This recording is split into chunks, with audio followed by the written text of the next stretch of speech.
Strange and Scary Mysteries of the Month, October 2017. Strange and Scary Mysteries of the Month is a compilation of the weird, disturbing, and downright baffling stories currently happening in our world. From UFOs and serial killers to ancient sites, mysterious creatures, and even ghosts. These are the Strange and Scary Mysteries of the Month for October 2017. Number 5. Arrest and Killer Clown Murder. On May 26, 1990, Marlene Warren was having breakfast with her son and his friends when a white Chrysler LeBaron pulled up to her West Palm Beach home. A person dressed in a clown suit and carrying 2 balloons with flowers stepped out of the vehicle and rang the bell.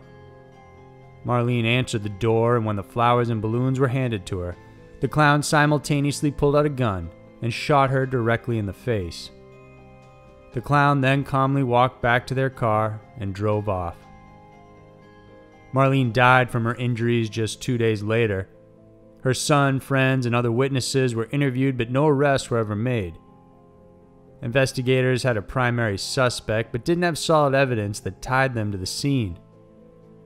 For the past 27 years, the case has been cold, and it wasn't until recently that investigators finally caught a break. After reopening the files in 2014 and re-examining old and new DNA evidence, they finally arrested longtime suspect Sheila Keene. The 54-year-old was living in Abington, Virginia, when she was finally brought into custody.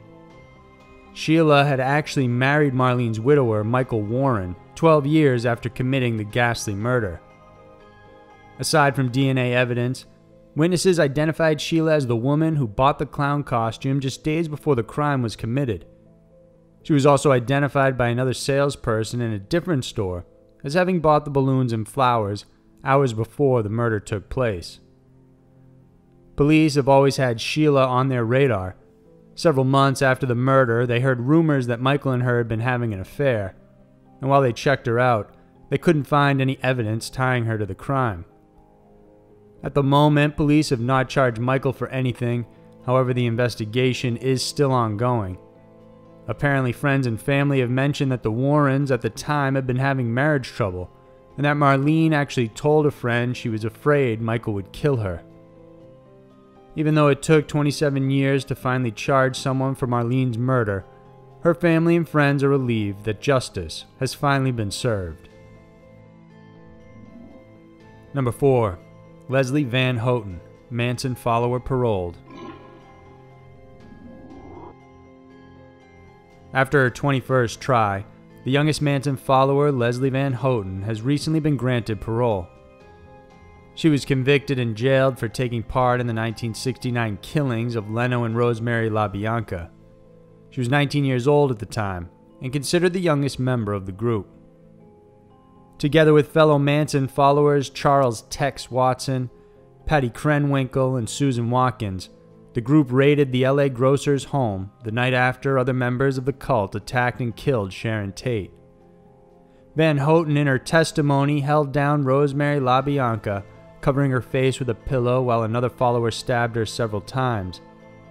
Afterwards, Van Houten grabbed a butcher knife and stabbed Rosemary an additional 14 times in the back. Van Houten's involvement was shocking not only because of how young she was, but she also seemed like an unlikely member of the group. She was a homecoming princess, a star athlete, and popular cheerleader. However, she dropped out of school and ran away from home, saying she was emotionally affected by her parents' divorce and the loss of her first child as a younger teen. She eventually got involved in drugs and then became a devoted Manson follower.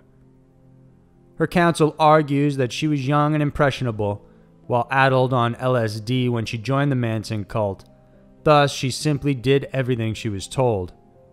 However, those opposing her pending release believe otherwise.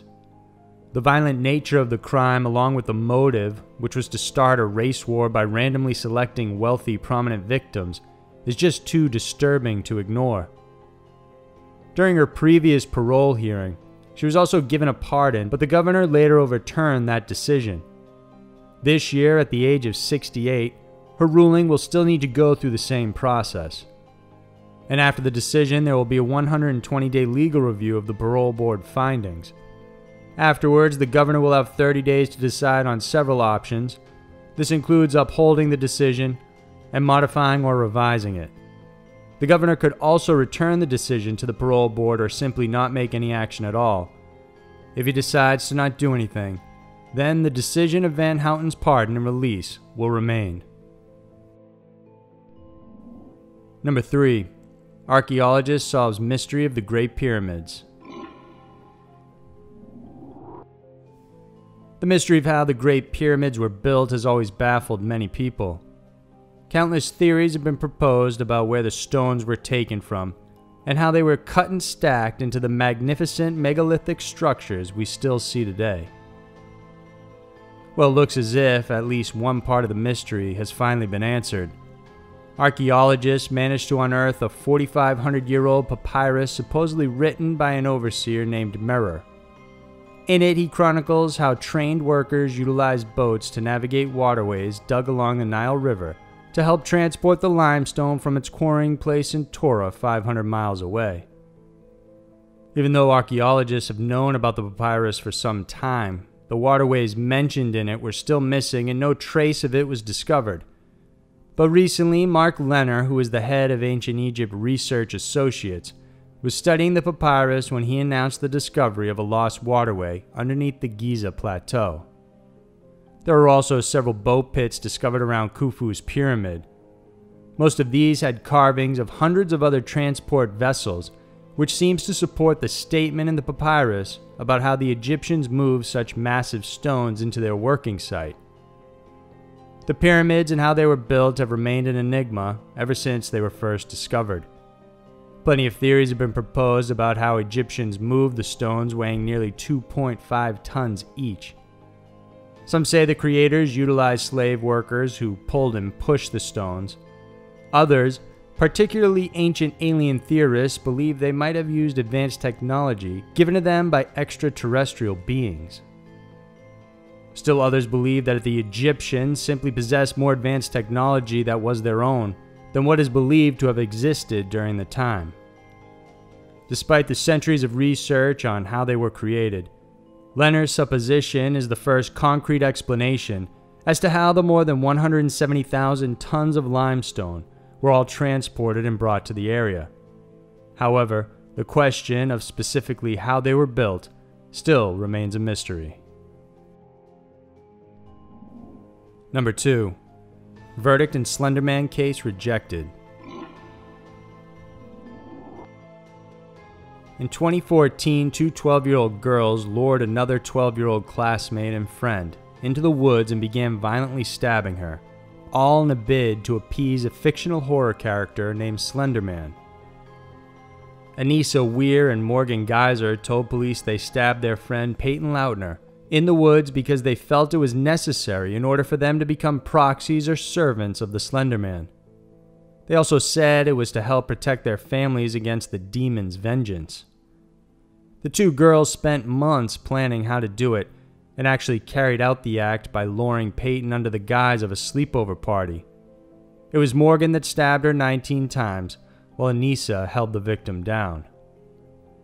Currently at 15, Anissa pleaded guilty to second-degree intentional homicide, but she claims that during the act itself she was mentally ill and not completely responsible for her own actions. For 3 days, the jury heard testimony from the detectives as well as psychologists on the case.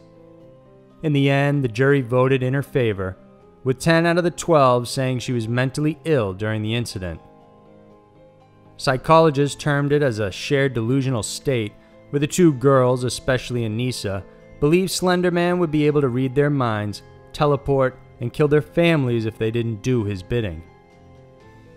The jury also had to decide whether Anissa was responsible for her actions, and again 10 out of 12 jurors agreed she wasn't. However, the judge noted it wasn't the same jurors that had agreed on both the questions, so Judge Michael Boren ruled the verdict invalid. He told the jury to go back to deliberations until they were able to come up with a final consensus. According to Anissa's lawyer, she was a depressed and lonely child after her parents divorced. Soon she latched on to Morgan, and both shared a troubling obsession with Slenderman. In contrast, the prosecutor argued the stabbing was calculated and well thought out. Both girls had been planning the murder for 4 months, and if they were really scared of the consequences of not following the Slenderman, then why did they take so long to attack? More than that, the prosecutor also pointed out that Anissa admitted to the detectives after the incident she wasn't afraid of the Slenderman prior to, but only after the killing had actually occurred.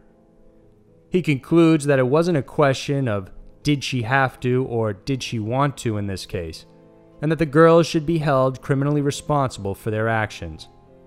Anissa will now have to serve a minimum of 3 years in a mental hospital. As for Morgan, she pleaded not guilty to first-degree intentional homicide and will go on trial in October, where her fate will then be decided. Number 1. Russian cannibal couple. When road workers picked up a random phone from the street, they didn't think much of it. It was still working, and while looking through it to discover who it belonged to, they came across something truly horrifying. Several photos showed a man posing with different human body parts inside his mouth. This terrified the workers, who then rushed the phone to the police immediately. While the authorities were investigating who owned the phone and if the images were in fact authentic, they discovered the dismembered corpse of a 35-year-old female near a government-owned aviation school. Using special technical measures, as they put it, they were soon able to identify the owner of the mysterious cell phone. 42-year-old Natalia Baksheva and her husband Dmitry, who was 35, were soon taken into police custody. The couple lived in a hostel-type apartment close to the aviation school where both of them had worked at some point. When authorities raided the apartment, they found the tiny flat littered with trash, clothing, and debris, among other things. Inside the fridge were several meat items, most of which were human remains. Upon further inspection, there were various human body parts found throughout the flat, as well as more incriminating photographs. For instance, one of them shows what looks to be a human face served on a platter with mandarins around it and what looks like a morbid Christmas feast. Since that photograph was taken way back in 1999, the police believe that this cannibal couple most likely has had many victims over the years. They also found pickled body parts of the latest victim, Alana Vashrusheva, inside the couple's fridge. She worked as a waitress and was attacked when Natalia, in a fit of jealousy, accused her of trying to seduce her husband. Aside from all the evidence found inside their apartment, police also discovered footage deemed as video lessons for cannibals. It's now suspected that the couple may have killed and eaten as many as 30 people over the course of their relationship. They may have been luring their victims and then drugging them using a strong sedative in order to make them more compliant. Investigators are still working to determine other possible victims, and the couple is currently held in separate jails. If it proves true that they have been cannibalizing for almost 2 decades, they could rank among the worst serial killers in all of Russia's history. Every day we encounter scary and mysterious stories that most of us don't know what to make of. These are just a handful, but there's still so much more to discover. If you enjoyed this video, then remember to subscribe to our channel. We have many new scary mysteries coming out every single week that we're sure you'll enjoy. Thanks for watching, and I'll see you next week.